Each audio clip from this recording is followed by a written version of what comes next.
Meron akong ipapapansin sa'yo. Ibabalik ko sa 5 ng Santiago. May sakit ba ang sino man sa inyo? Hindi kasama si Santiago. May sakit ba ang sino man sa atin? Hindi. May sakit ba ang sino man sa inyo? Ipatawag ang matatanda sa iglesia. Mangangaral yun, manggagawa, worker. Papatawag pag merong may sakit na miyembro. At ipanalangin siya at pahiran ng langis sa pangalan ng Panginoon. Ang panalangin ng pananampalataya magliligtas sa may sakit. Ibabangon siya ng Panginoon. Kung nagkasala siya, ipapatawad sa kanya. Bakit yung matatanda ang tatawagin? At bakit hindi kasama si Santiago na nagsabing, may sakit ba ang sino man sa atin? Hindi niya isinama sarili niya. May sakit ba ang sino man sa inyo? Patawag ang matatanda at pahiran ng langis. Bakit ganun? Alam niyo ba yung pagpapahid ng langis? Basahin natin ang unang Juan 2:20. At kayo'y may pahid ng banal at nalalaman ninyo ang lahat ng mga bagay. Ito palang pahid, nagbibigay kaalaman pala. Ano ibig sabihin ng pahid na yon? Na ipapahid na langis. Na pagka pinahirang ka, malalaman mo lahat ng bagay. 27. At tungkol sa inyo, ang pagkapahid na sa kanya'y inyong tinanggap ay nananahan sa inyo. At hindi ninyo kailangang kayo'y turuan ng sino man. Ngunit kung paanong kayo'y tinuturuan ng kanyang pahid tungkol sa lahat ng mga bagay at siyang totoo at hindi kasinungalingan. At kung paanong kayo'y tinuruan nito ay gayon kayong nananahan sa kanya.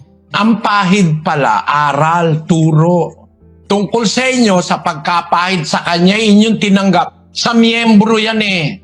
Hindi yung manggagawa. Di kasali eh. Yun nga ang nagpapahid eh. Yun nga ang nagtuturo eh. Yung manggagawa, yung mga ministro, yun ang nagtuturo. Kaya hindi sila kasama sa pahiran.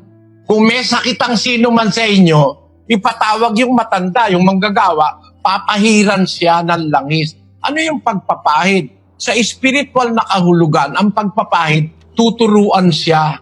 Bakit? Merong kapatid kasi nagkakasala, nagkakasakit. Yung pagkakasala, sakit yun. Yun ang tinutukoy na sakit. Basahin natin ang 2:17 ng Marcos. At nang ito'y marinig ni Jesus, ay sinabi niya sa kanila, hindi nangangailangan ng manggagamot ang mga walang sakit, kundi ang mga may sakit. Hindi ako naparito upang tumawag ng mga matuwid, kundi ng mga makasalanan sa pagsisisi. Ang may sakit pala, yung mga nakakagawa ng kasalanan. Kaya sabi ni Santiago, meron bang may sakit sino man sa inyo? Ipatawag yung matanda, pahiran ng langis.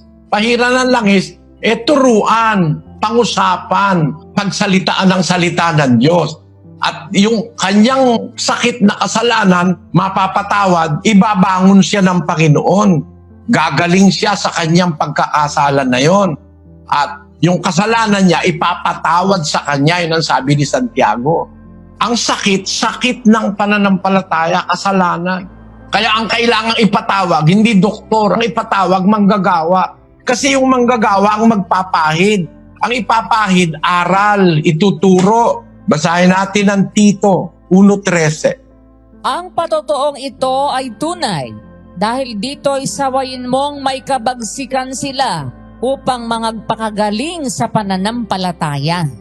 Ang pagsaway, ang pagtuturo ng aral, nakakapagpagaling sa may sakit sa pananampalataya.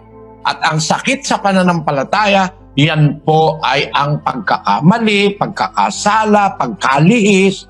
Kaya kung merong may sakit, sakit ng pananampalataya, hindi literal na sakit. Kasi maraming Kristiyano, merong sakit na literal, hindi naman pinapahiran ng langis, kagaya ni Timoteo, kagaya ni Pablo.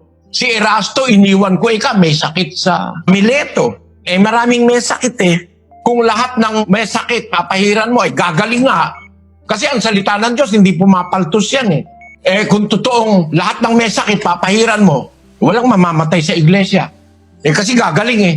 Ba't may namamatay? Kasi hindi naman literal na sakit yun.